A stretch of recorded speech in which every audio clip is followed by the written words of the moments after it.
If we don't have language, how we can communicate? I don't know. I don't have answer. If you have, you can comment us. Ladies and gentlemen, namaskar and welcome. It's me, Mahalaxmi. You guys are watching the Mahalaxmi show. I don't want to waste the time. I want to welcome to my guest. He's an international English language teacher, Robert Wheeler. Robert, welcome to the Mahalaxmi show. Thank you for having me. Thank you for joining us. How are you? I'm great. How are you? I'm very good. I'm wonderful. That's why I'm here. Excellent. So you are an international English teacher, right? Yes, I am.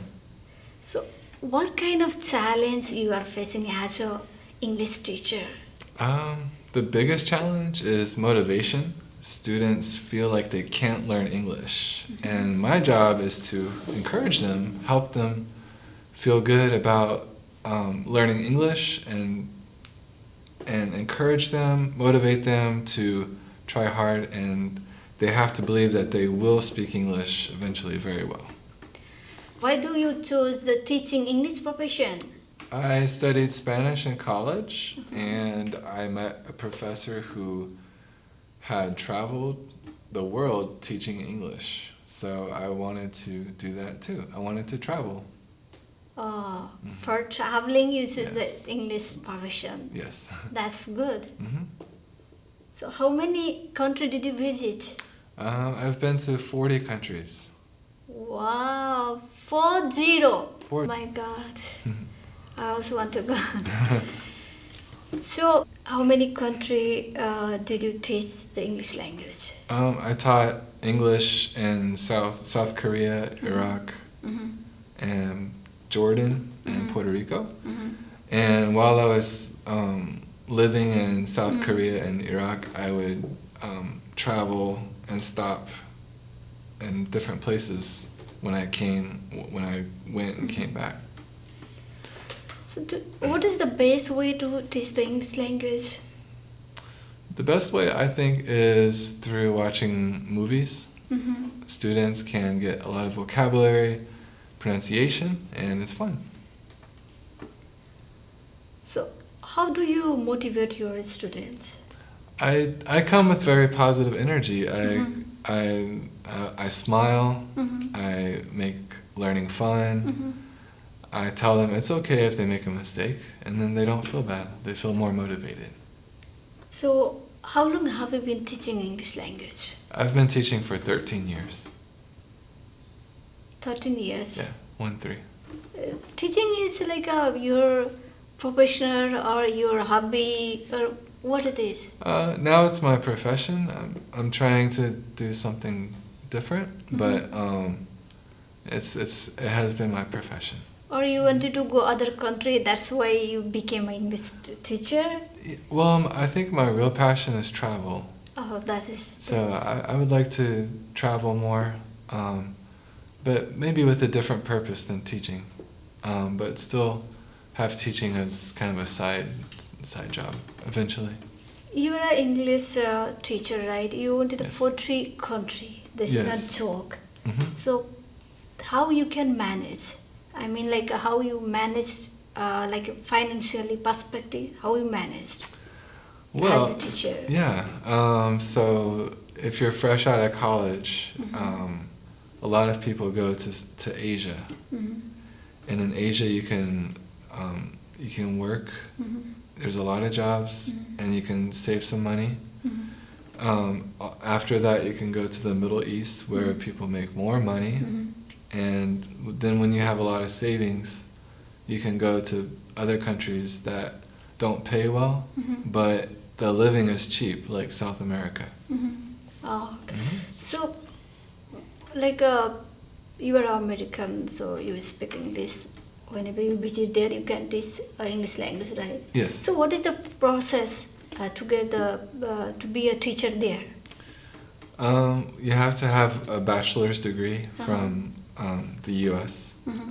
You have to be a native speaker of English, and a lot of schools don't require experience before, but you can go online. There's a good website called eslcafe.com, and it has a Yes, list of jobs. yourcafe.com. Yeah. Okay.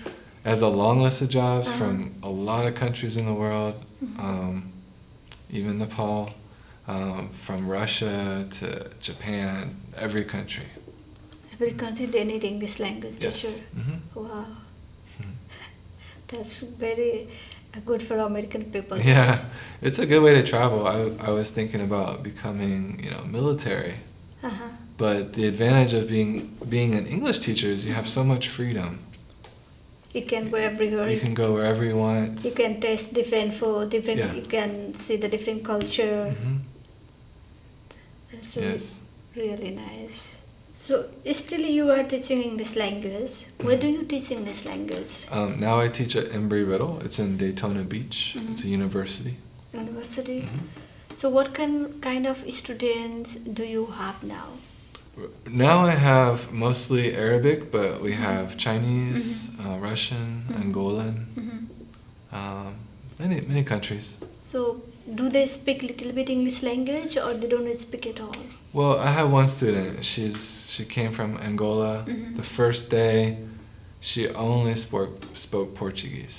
Oh, really? And she was very nervous. She wasn't sure if she could do the program. I could understand Portuguese, so I tried to communicate with her. And I told her, it's okay, you can do it. After 3 months, we were having a small conversation for 5 minutes. Wow, that's great. It was amazing. So in the university, you guys will teach from ABCD alphabet, or how you will teach there? We give them a test. So the test says what level they are. We have students that don't know the alphabet, and we have a level for that. Some students are very fluent, but they don't have correct grammar, or they need some help with their writing skills. So it's a pretty broad spectrum of different skills. It doesn't matter what language. So if you work with somebody every day, then eventually they'll understand you. It's just human nature. And when I was in South Korea, I didn't speak any Korean at all. I couldn't even say hello. But I had a neighbor, and she didn't speak English. She only spoke Korean to me. And she helped me a lot. We communicated every day.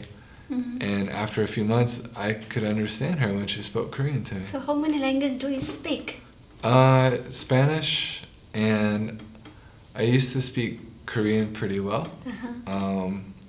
Now I'm learning Russian and Italian and Arabic. Wow, proper language. That's good. Do you have any bad moment when you went to the other country to teach the English language? Yes.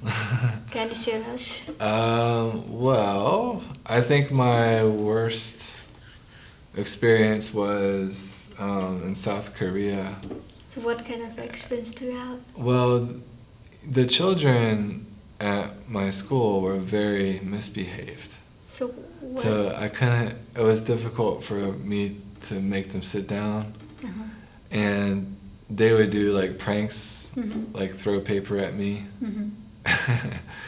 And at first I was very offended, but I kind of learned how to play their game. How did you handle them? I was very strict at first until I got their respect. And then when I had their respect, I played with them.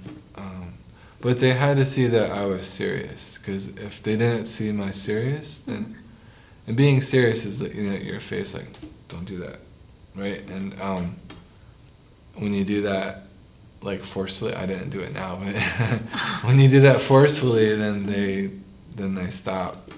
Okay. They respect you, and then you can have fun with them later. Do you have any interesting moment, like which you cannot forget?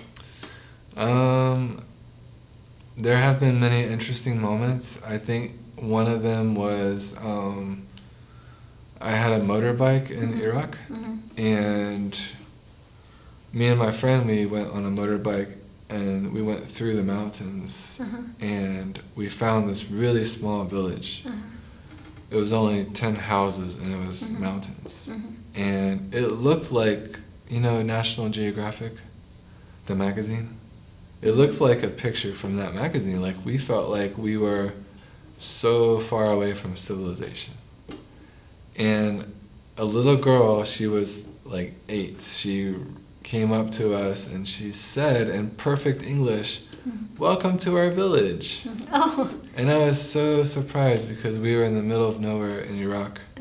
Most people don't know English, and this little 8-year-old, she spoke English perfectly. So we looked around like, are we in a movie right now? So you're surprised. Yeah, very surprised. Did you learn culture also? Yeah.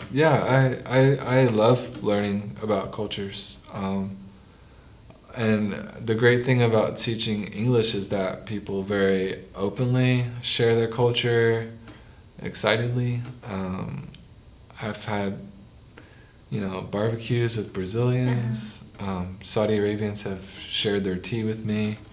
I learn about all the holidays around the world, religion, culture, festivals. Yeah, and it's really interesting in the classroom how different countries interact with each other. The Brazilians are very friendly, and a lot of the Asians are very shy. So it's a very interesting social interaction in the classroom. So you went a different country. So which country do you like best, and why? I like all the countries for different reasons, but I think my favorite country would be Georgia. Georgia. Yeah. Why?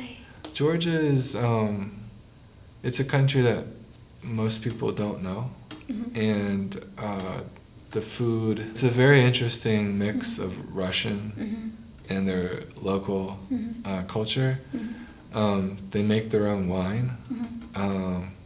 It's a very traditional culture. People are extremely friendly. And in their language, mother is deda and father is mama. They have mountains, a lot of beautiful mountains. It was just a really interesting place. So what is your best achievement being a teacher, English teacher? Achievements? I have so many, but I think the biggest achievement would be helping. There was a group of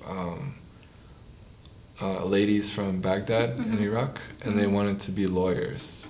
And it's a little bit more difficult for women to have professional careers in the Middle East, and especially in English. So helping the group of ladies was very rewarding.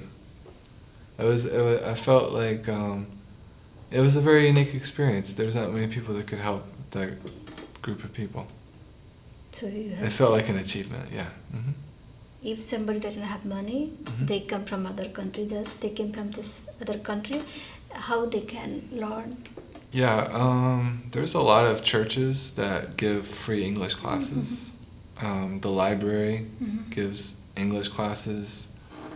There are a lot of nonprofits that will help people. The best way to learn English is to get into a program and go through all the levels, but I know that it's expensive. It will be expensive. It's expensive, but that's the best way to learn. It really depends on what your goals are. Some people just want to, be able to buy things at the store, and, that is just going with a phone and a translator, and you just teach yourself, and you talk to people, and that experience teaches you. So you mean like self-study is best? Yeah, full immersion. You just jump in the pool, just go for it, right? Sometimes people will die. It's scary. You have to be careful. I heard of a news story where a man was arrested in Alabama. He was just walking around, and the police came. Like, what are you doing? He couldn't speak English. He was arrested. Why? Because the police were telling him to to show his ID. He didn't understand.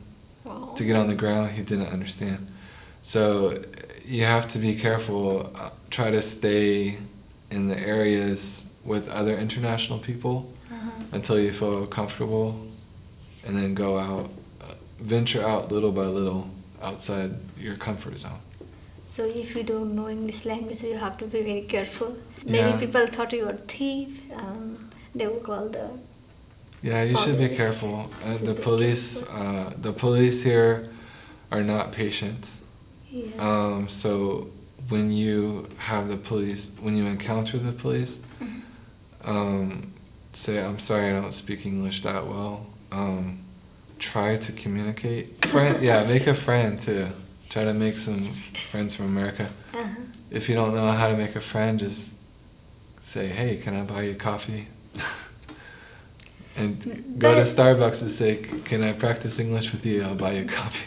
But they think negative way also. It is very difficult to That's meet the true. people also. That's true. There's a website. It's meetup.com, and there's one meetup group that they do language exchange. Yeah, English action, yes. So in that case, if you join their meetup group, it's those are people you can trust. Yeah, otherwise, like if you go to the coffee, maybe people think other way. Maybe you may have used from them. Be careful. Yeah, be careful. So, what do you want to tell those people who come from other country and they don't know English language? They have degree from their country, but lack of English language, they are not getting good job here. So, what do you want to tell for those people? Well, you have to be very patient. It's a very long process. The way that the culture is in the U.S. is, people that come here, they have to kind of start from the bottom. And I felt the same way. When I lived overseas and when I came back, I had been outside the U.S. for a long time, and I felt like I had to kind You of start. forget English language? I didn't forget English, but I felt like even though I had a lot of experience, I felt like I had to start over in my career Something you to can't get use. experience. But people that come to the U.S., they should be respectful of the people here. But also, keep trying. Don't give up. You will be able to learn English, and just be patient with yourself and people. Don't get frustrated. Do you want to tell anything to our audience? Learn a language, whatever it is. If it's English or any other language, do it. It makes your life richer. You meet a lot of new people. It's exciting, and it's a great experience. Thank you very much, Robot, being a part of Mahalaxmi show. Thank you. It was wonderful. I enjoyed it. Thank you so much. It's my pleasure. Thank you very much watching the Mahalaxmi show. Please don't forget to like, comment, share, subscribe, and don't forget to hit the bell icon. If you hit the bell icon, you will get our new videos. Bye bye. Stay healthy and happy.